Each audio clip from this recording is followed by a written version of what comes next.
طبعا اول ما دخلت عند الحمام لقيت حاجه غريبه وقلت لازم اصورها لكم.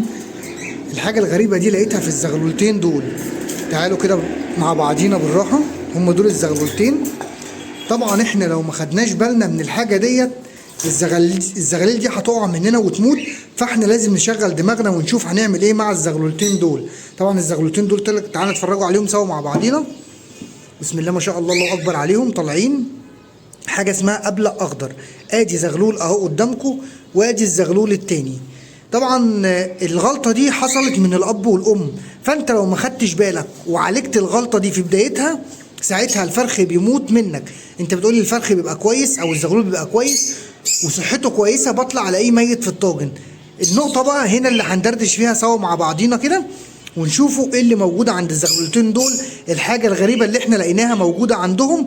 طبعا ده الحمام بتاعنا وده المكان اللي احنا بنربي فيه حمام، بنسال يا رب البركه والزياده للجميع.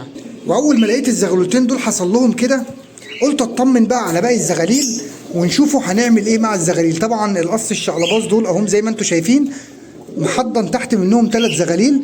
ده الزغلول اللي كان بيموت يا شباب، دلوقتي الحمد لله ربنا كرمه وبقى كويس معانا اهو. ودول الاتنين الشقلباز هم برضو كويسين معانا، بسم الله ما شاء الله، الله اكبر. الاب والام حنينين، بنسال يا رب البركه والزياده للجميع. ولاحظت ان الجوز اليمني دوت امن على البيض، والبيض بتاعه ساقع خالص بالمنظر اللي انتم شايفينه دوت كده. هقول لك برضو الغلطه دي كانت من ايه. الغلطه ديت ان الحمام الغزار كان بايض قبل اليمني ب7 ايام، وانا قلت اجرب كده واشوف احضن تحت منهم البيض دوت. قعدوا عليه والبيض خلاص قرب ان هو يفقس، وقاموا قبل ما البيض يفقس. طبعا الحمد لله جت على قد كده. في زغلول هناك شكله غريب كده، تعالوا نبصوا عليه. تعالوا هنا نطمن على الزغاليل اللي هنا. بسم الله الرحمن الرحيم. طبعا واحد واكل اهو زي الفل، والتاني برضو الاهالي موكلينه. طبعا كلنا فاكرين الزغلول ده شباب اللي هو ما فيهوش رجل هنا، برضو سايبينه تحت الحضان نطمن عليه. طبعا الاب بيضرب بالمنظر اللي انتم شايفينه ده كده، وبسم الله ما شاء الله، الله اكبر. لاحظنا ان الحمام الغزار رمى معانا اول بضايه اهو. طب الحمد لله والله ربنا كرمنا النهارده. زي ما بتلاقي حاجه بتفرحك في السلاكه برضو بتلاقي حاجه بتزعلك. والبت الكريزلايه اللي فوق اهي شكلها برضو باضت معانا وواقفه في البياضه بالمنظر اللي انتم شايفينه ده كده. الله اكبر الله اكبر، باضت معانا البتين الحمد لله. بنشكر ربنا على الحاجات الحلوه اللي احنا بنلاقيها في السلاكه. عايزين بقى كده نصلي على النبي كلنا شباب ونعمل لايك للفيديو دوت كده، وتعالوا نشوفوا هنعمل ايه مع الزغلولتين دول. طبعا الزغلولتين دول ابوهم وامهم مهتمين بيهم، بصوا بدرجه جميله جدا جدا، لدرجه اللي هم ما قدروش يميزوا وهم بياكلوهم. بصوا عاملين حصلتهم عامله ازاي. الحصله مليانه اكل بس للاسف ما فيهاش ميه، ودوت خطر جدا جدا ان زغلول في العمر دوت ما يبقاش في ميه في حصلته، ممكن يتكتم وممكن يموت. فاحنا لازم نشغل له المعده بتاعته ولازم نديله ميه. كل اللي علينا هنجيب السرنجه اللي شبه ديت، والسرنجه ديت كلها على بعضها ب5 جنيه بالبلف اللي انتوا شايفينه دوت. طبعا هنبدا ان احنا نديهم ميه. بس برضو في حاجه تانية عايز اعملها عند الزغلولتين دول، لان برضو لاحظت ان البياضه بتاعتهم متبهدله بالمنظر اللي انتوا شايفينه دوت، فاحنا برضو هنغير لهم الكلام دوت. طبعا العصافير بتاعتنا اللي عامله دوشه اهي مش عارفين نصور منها الفيديو، بس ان شاء الله هنكمل معاهم. وتعالوا نشوفوا هنعمل ايه مع الزغلولتين الحلوين دول. وطبعا اول حاجه هعملها دلوقتي هبدا ان انا اطلع الزغلولتين دول من البياضه ديت بالمنظر اللي انتوا شايفينه دوت، واجيب بقى سكينه المعجون بتاعتي وانضف المحضن دوت. طبعا نضفنا المحضن زي ما انتم شايفين كده بس لسه مبلول. عايزين بقى جوز كده لسه. تعالوا هاتوا المحضن اللي تحت الجوز الكينج دول. طبعا اخدنا المحضن من عند الجوز الكينج، والجوز الكينج عمال يبص لنا بصه غريبه كده مش مرتاح له. نضفنا المحضن بالمنظر دوت كده، وهنبدا نحط لهم التحديق. طبعا يا شباب التحديق دي عباره عن بذور طاقه، القرطم، بذر كتان، بذر جرجير، بذر فجل، بذر برسيم. طبعا ده مصدر كالسيوم ممتاز جدا جدا.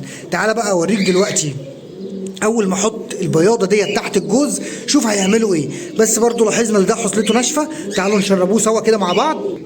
طبعا زي ما انتم شايفين جبنا مسقه ميه اهو، وهنبدا نملى السرنجه 10 سم ميه زي ما انت شايف كده، وهنيجي على الزغلول دوت يا رب يكون واضح قدامكم. هنديله 10 سم ميه بحيث ان الاكل ما يبقاش ناشف في حصلته. نيجي برضو على الزغلول الثاني، وعايزك تلاحظ بقى لما نرجع الزغلولتين دول للاهالي هيعملوا ايه مع الخلطه اللي احنا حطيناها ديت. دول اهم زغلولتين عندنا لان دول كانت محاصيلتهم مبشومه قوي. هبدا ان انا برضو نفس الكلام كده اسمي الله واديهم 10 سم ميه كل زغلول.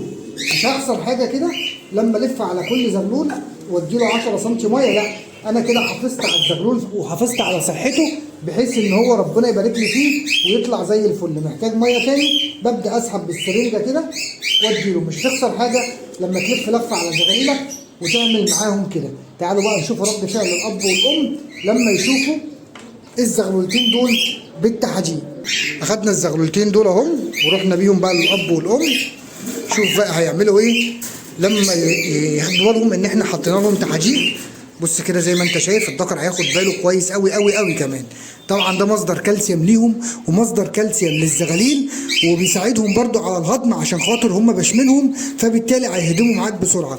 بص الذكر بياكل ازاي زي ما انت شايف. طبعا النتايه هتاخد بالها دلوقتي اهي، هي لسه ما خدتش بالها ان في حاجه موجوده في البياضه هتخش تاكل مع جوزها. وبصوا بتعدل نفسها ازاي. طبعا مفيش احن من الاب والام، بس لازم انت تاخد بالك في النقطه دي كويس قوي قوي. تعالى بقى نرجع الزغلولتين الحلوين دول لابوهم وامهم برضو اهو بالمنظر دوت. طبعا ما خسرناش حاجه، لا بالعكس احنا استفدنا وفدنا الحمام. نرجع لهم مسقه الميه. مش هيحصل حاجه لما تطلع تلف لفه كده على الحمام عندك وتشوف هو ناقصه ايه او محتاجه ايه، وتبدا انك انت تساعده وتديله الاكل اللي هو عايزه والميه اللي هو عايزهم. وتعالوا بقى نشوفوا هنا بسم الله ما شاء الله برضو نفس الكلام دخلوا في خلطه التمليح او خلطه التحديق، والمشكله دي قامت لنا من على البيض. بصوا كده والذكر كان بيكسر عليها وظهرها بدا ان هو يعلى كده، يعني دي كده بتحضر معانا عش جديد. لو باضت معانا قبل الحمام الغزار هسيبها تقعد على بيضها ونطلع برضو زغلولتين يمني. وان شاء الله بامر الله كل يوم فيديو جديد مع احلى اخوات في الدنيا. والسلام عليكم ورحمه الله وبركاته.